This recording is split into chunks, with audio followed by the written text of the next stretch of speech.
At the end of the last ice age, 12,000 years ago, the glacier started retreating to the north and created the trench, or riverbed, down through the Straits of Mackinaw. This trench starts west of Squaw Island and goes east through the Straits. After passing the bridge, the trench then turns and goes around Mackinaw Island before heading east again and disappearing into the deeper parts of Lake Huron. The water level was 200 feet lower than it is now, and must have been a sight to see standing on the riverbank. The flow down through the Straits would have been spectacular. Waterfalls and rapids are common in this ancient riverbed. NOAA's recent multi-beam survey shows this trench well and has revealed interesting features to be explored. There is a 1-knot current flowing from west to east through the Straits. To drift dive down the trench with the ROV, it must be calm on the surface.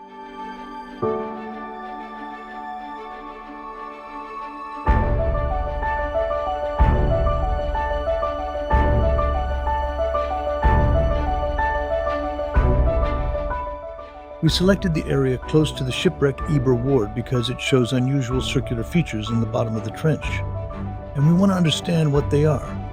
The Mackinaw Bridge outcrops just north of the Mackinaw Bridge. It is part of the Upper Detroit River Formation. Where we are starting our dive, it is 200 feet lower than the breccia level. We would expect to see lower Detroit River zones in the bottom topography. Our ROV dive started in 210 feet of water on a hard, flat surface. This area is covered with quagga mussels and is most likely Detroit River dolomite. Once we start down into the trench, the hard dolomite changes to anhydrite. This extends from 210 feet down to 270 feet.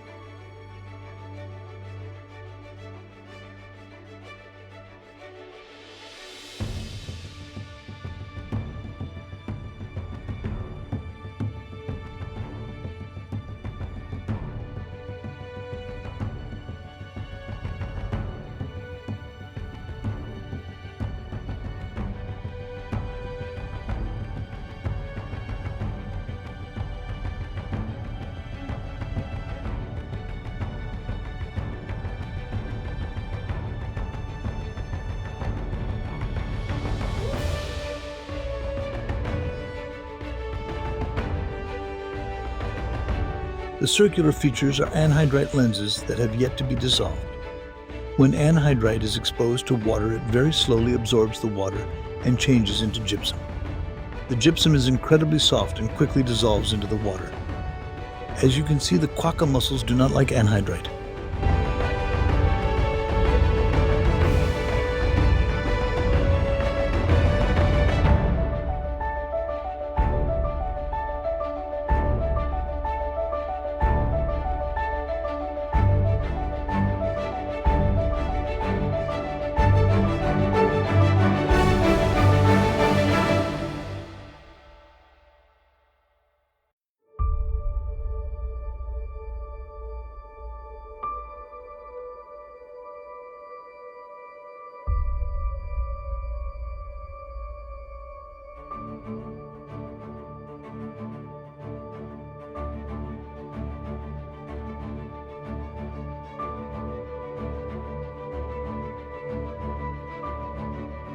Starting up the south wall of the trench, you can clearly see the continuous anhydrite. You can see some layers are a little softer and dissolve a little differently. This 60-foot section could be the massive anhydrite.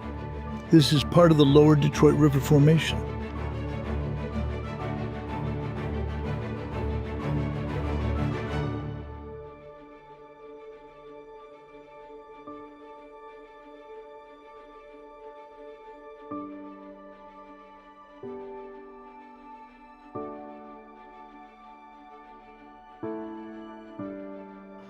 Once we reach the south rim, we hit a hard dolomite layer again and the quagga mussels return. The top 10 feet of the south rim wall is almost vertical.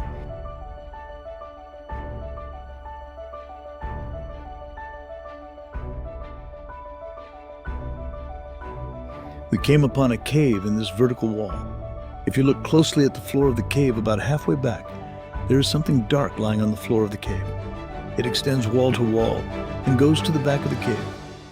We wonder if this is man-made or a natural feature.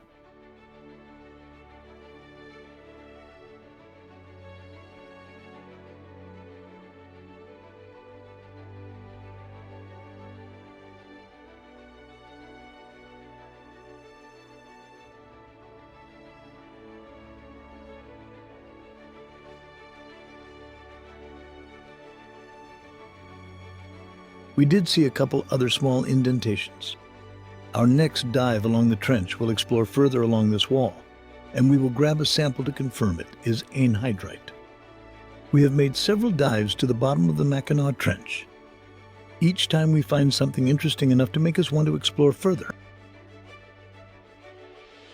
We have a better understanding now of what is happening in this area of the trench. At the start of the dive, it is a hard surface, most likely Detroit River dolomite that the quagga mussels need to flourish. Just below this is 60 feet of softer anhydrite, possibly massive anhydrite, that make up the walls of the trench. The quagga mussels don't like anhydrite.